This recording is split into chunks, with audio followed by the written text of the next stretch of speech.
वसुदेवसुतं देवं कंसचाणूरमर्दनं देवकी परमानन्दं कृष्णौ वन्दे जगद्गुरुं श्रीकृष्णौ वन्दे जगद्गुरुं ॐ श्री परमात्मने नमः।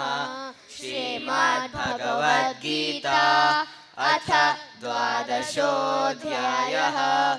अर्जुन उवाच एवं सततयुक्ता ये भक्तास्त्वां पर्युपासते ये चाप्यक्षरमव्यक्तं तेषां के योगवित्तमाः।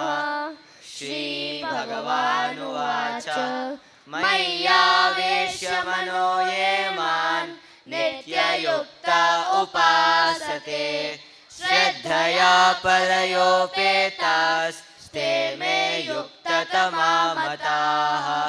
ये त्वक्षरमनिर्देशम् अव्यक्तं पर्युपासते सर्वत्र गमचिन्त्यं च कूटस्थमचलं ध्रुवम् सन्नियम्येन्द्रियग्रामं सर्वत्र समबुद्धयः ते प्राप्नुवन्ति मामेव सर्वभूतहिते रताः।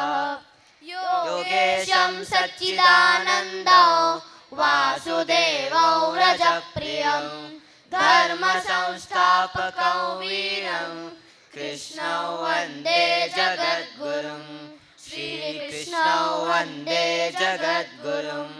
जय श्री कृष्ण।